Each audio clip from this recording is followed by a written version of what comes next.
Guys welcome back to our channel. आज के निये चले एसेछि तोमादेर सामने नतून एकटी रेसिपि भिडियो निये। तो आजकेर रेसिपि भिडियोटा कि तोमरा तो अवश्यई टाइटेल आर थाम्बनेल देखे बुझेई गेछो जे आजकेर भिडियोटा कि होते चलेछे।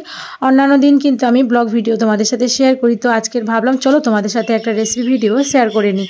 तो भाबछिलाम अनेक दिन दिये रेसिपि भिडियोटा शेयर करब बोले बोले किन्तु समय हच्छिलो ना, तो आजकेरই आमि शेयर करलाम। तो तोमरा तो बुझेई गेछो जे कि माने रेसिपिटा होते चलेछे एकदम बेंगली टाइपेर एकदम नर्माल भावे सिम्पल एक रेसिपि तोमादेर साथे शेयर करे निलाम। तोमरा किन्तु सहजेई बाड़ीते एटा बानिये निते पारबे, एमन कोनो माने खूब कठिन एकदम उपकरण दिये किन्तु ना, सामान्य उपकरण दियेई किन्तु एई रेसिपिटा तैरी हये जाबे बाड़ीते घोरा उपकरण दिये।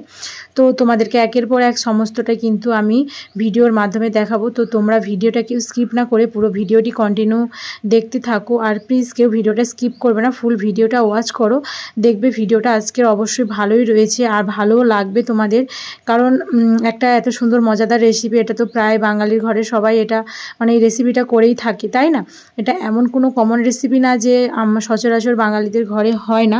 তো আমাদের সচরাচর বাঙালির ঘরে কিন্তু এই রেসিপিটা সবাই করে থাকে, আর সেরকম কোনো বেশি উপকরণ কিন্তু এই রেসিপিটার মধ্যে লাগছে না। একদম ঘরোয়া পদ্ধতিতে, সহজ পদ্ধতিতে, সিম্পলভাবে কিন্তু ঘরোয়া উপকরণ দিয়েই এই রেসিপিটা আমি আজকে বানাবো। তো চলো রেসিপি ভিডিওটা শুরু করা যাক।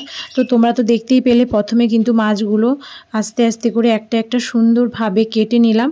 তারপরে এই যে দেখো একটা একটা মাছ আস্তে আস্তে করে ধুয়ে নিচ্ছে একদম পরিষ্কার পরিচ্ছন্নভাবে। আর এই মাছগুলো কিন্তু একদম টাটকা মাছ, এখানে প্রায় 400 গ্রাম মতন মাছ রয়েছে, আরও অন্যান্য আদার্স মাছ রয়েছে, সেগুলো কিন্তু তোমাদের দাদাভাই সকালবেলা একদম সকাল সকাল বাজার থেকে টাটকা মাছ নিয়ে এসছে। ওগুলো কিন্তু ফ্রিজের মধ্যে রেখে দেবো, ওগুলো আর আজকে রান্না করব না। এই কটা মাছ, এই যে পাবদা মাছগুলো, এইগুলোই আজকে রান্না করব। তো দেখো ফাইনালি কিন্তু আমার মাছ ধোয়া কমপ্লিট হয়েও গেছে। তারপরে এই যে দেখো চলে আসলাম, একদম ফ্রেশ আর ক্লিন করে নিয়ে চলে এসেছি। এবার কিছু মশলা আছে ফার্স্ট, সেগুলো মাখিয়ে দেব। তো এই যে দেখো প্রথমে দিয়ে দিলাম একটু হলুদ, তারপরে দিয়ে দেব 1 চিমটে নুন, সেরকম কোনো মানে লাগছে না। তারপরে দিয়ে দেবো একটু মানে সরষের তেল আর কি। তো দিয়ে ভালো করে কিন্তু এটা ম্যারিনেট করে নেব, ম্যারিনেট করে প্রায় রেখে দেব। তারপরে এই যে দেখো কত সুন্দর একটা মানে কালার চলে এসেছে। আর মাছগুলো কিন্তু ভালোভাবে একদম হলুদগুলো আস্তে আস্তে করে মাখিয়ে নিতে হবে, যেন ভালোভাবে প্রত্যেকটা মাছের গায়ে যেন হলুদ লাগে। তো তারপরে এই যে দেখো চলে আসলাম শিলপাটায় একটা কিছু মশলা বেটে নিতে। তো এখানে লাগছে তোমার কালো সর্ষে আর সাদা সর্ষে। তো আমার কাছে বাড়িতে সাদা সর্ষে ছিল না, তো সেই জন্য আমি আমার বাড়িতে কালো সর্ষেটাই ছিল। তো ওই কালো সর্ষেটাই দেখো শিলপাটার মধ্যে বেটে নিচ্ছি। আর লাগছে কিছু আদা কুচি, রসুন লাগবে গোটা কয়েক, আর লাগবে তোমার কাঁচা লঙ্কা আর শুকনো লঙ্কা। তো কালারের জন্য কিন্তু আমি শুকনো লঙ্কা দিয়েছি, তোমরা পারলে কিন্তু কাশ্মীরি লঙ্কার গুঁড়ো দিতেই পারো। আমি কিন্তু কালারের জন্য এদিকে এখানে ব্যবহার মানে ঝালের জন্য আর কি ব্যবহার করে নিচ্ছি গোটা 3-4 কাঁচা লঙ্কা আর শুকনো লঙ্কা। তো ওগুলোও কিন্তু শিলপাটার মধ্যে সুন্দর করে মিহিভাবে বেটে নেব।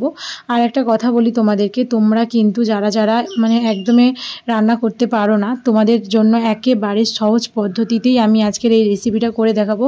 তোমরা সবাই একবার বাড়িতে ট্রাই করে দেখবে, আপাতত ভালোই লাগবে, কারণ আমি করেছি ভালোই লাগছিল খেতে, কিন্তু ভারী টেস্টি হয়েছিল। তো তোমরা সবাই যারা যারা আমার এই রেসিপি ভিডিওটা দেখবে সবাই কিন্তু বাড়িতে একবার ট্রাই করে দেখবে, দারুণ হয়েছিল এই রেসিপি ভিডিওটা। এমন কোনো কঠিন মশলা দিয়ে আমি করিনি, একদম সহজভাবেই আমি করেছি। তোমরা তো ভিডিওটা ফুল দেখলে তবেই বুঝতে পারবে যে রেসিপি ভিডিওটা কতটা সুন্দর হয়েছে আর কতটা সহজ পদ্ধতিতে আমি বানিয়ে নিয়েছি এই রেসিপিটা। তো এদিকে দেখো ফাইনালি কিন্তু আমার ওই সর্ষে আর কাঁচা লঙ্কা আর শুকনো লঙ্কা কটা বেটে নিয়েছি। তারপরে 2-3 কোয়া মতন রসুন কোয়াগুলো ওগুলো বেটে নিলাম। তারপরে আদাও কিছুটা বেটে নিয়েছি ওর মধ্যেই। তারপরে এই যে দেখো আস্তে আস্তে করে শিলপাটার মধ্যে আমি মশলাগুলো কিন্তু প্লেটের মধ্যে তুলে দিচ্ছি। তারপরে এদিকে দেখো আমি নিয়ে নিয়েছি কতগুলো মশলা। এদিকে নিয়েছি তোমার সর্ষে বাটা, কাঁচা লঙ্কা বাটা, আদা বাটা আর রসুন বাটা। তারপরে একটা শুকনো কড়াই প্যান নিয়ে নিয়েছি দেখো। তারপরে এখানে তেল দিয়ে দিলাম, সাদা তেল। কড়াইটা দেখবে যেন একেবারে ভালোভাবে আঁচ লাগে, তবেই কিন্তু মাছগুলো দেবে, না হলে কিন্তু মাছগুলো নিচে লেগে কিন্তু পরে ভেঙে যাবে। তো এদিকে দেখো কড়াইটা একদম ভালোভাবে তেতে যেতে ওখানতে দিয়ে দিলাম কিছু সাদা তেল। আর তোমরা পারলে সরষের তেলও ব্যবহার করতে পারো, কিন্তু আমি কিন্তু প্রত্যেক তরকারিতে সাদা তেল ইউজ করি বলে তাই আমি সাদা তেল ইউজ করে নিলাম। আর কিন্তু রান্নাটা করার সময় কিন্তু তোমাকে একদম মাস্ট সরষের তেল ইউজ করতেই হবে। তো দেখো এই যে মাছগুলো দুপিট এপিট ওপিট ভালো করে সুন্দর করে ভেজে নিচ্ছিলাম লাল লাল করে। তো দেখো কত সুন্দর লাল লাল করে মাছগুলো ভাজাও হয়ে গেছে। তারপরে একটা পাত্রের মধ্যে মাছগুলো তুলে নেব, আর বাদবাকি যে মাছগুলো ছিল ওগুলো কিন্তু আস্তে আস্তে কড়ার মধ্যে ভেজে নেব। তো ফাইনালি দেখো মাছগুলো কিন্তু অলরেডি ভাজা শেষের মাথায় হয়ে এসছে।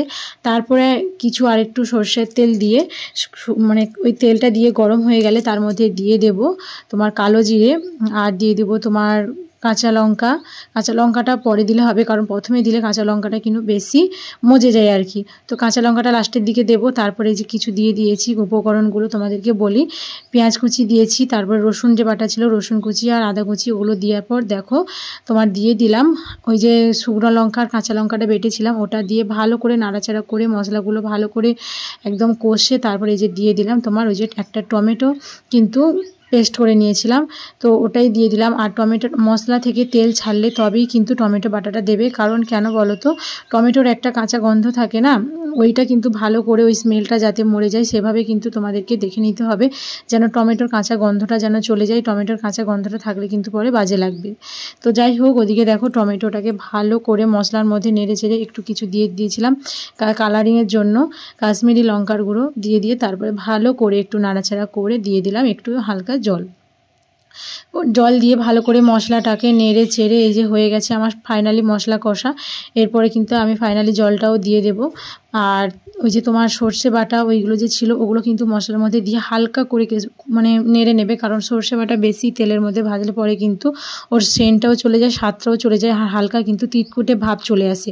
তো তোমরা কিন্তু সর্ষেটা বেশি তেলের মধ্যে ভাজবে না, দেখবে ওই যে তোমার টমেটোটা দেওয়ার খানিকক্ষণ আগেই দেবে। তারপরে দেখো ভালো করে মশলাটাকে কষে নিয়ে জল ঢেলে ভালো করে একটু ফুটিয়ে নিলাম। তারপরে একের পর এক মাছগুলো আস্তে আস্তে করে ঝোলের মধ্যে দিয়ে দিলাম, ফুটন্ত জলে দিয়ে দিলাম। তো এই যে দেখো ফাইনালি কিন্তু আমার রান্না কমপ্লিট হয়ে গেছে। তোমরা তো দেখতে পাচ্ছ কত সুন্দর কালার চলে এসছে, আর দেখতেও কিন্তু দারুণ হয়েছে, যেমন খেতেও কিন্তু ভারী টেস্টি হয়েছিল। তো আমি মানে খেয়ে যতটা বুঝতে পেরেছি, তোমরা রান্না করে খেলে তবেই বুঝতে পারবে যে কতটা পরিমাণে টেস্টি হয়েছে। না রান্না করলে না খেলে কিন্তু তবে কিন্তু টেস্ট বুঝতেই পারবে না, তাই না? দেখলে তো আর টেস্ট বোঝা যায় না।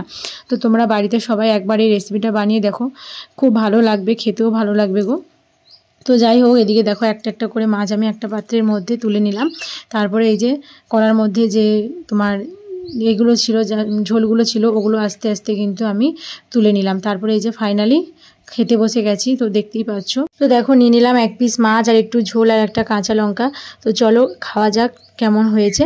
তো খেয়েই দেখলাম কিন্তু ভারী টেস্টি হয়েছে, দেখতে যেমন সুন্দর হয়েছে আর খেতেও কিন্তু ভারী টেস্টি হয়েছিল, দারুণ জাস্ট ওয়াও হয়েছিল রেসিপিটা। তো চলো, তোমরা যদি এরকম কোনো রেসিপি ভিডিও দেখতে চাও কমেন্ট বক্সে কমেন্ট করে জানিও। আজকের মতো ভিডিওটাই অবধি, যদি ভালো লেগে থাকে প্লিজ একটা লাইক কমেন্ট করো। টাটা, দেখা হচ্ছে নেক্সট ভিডিওতে, বাই।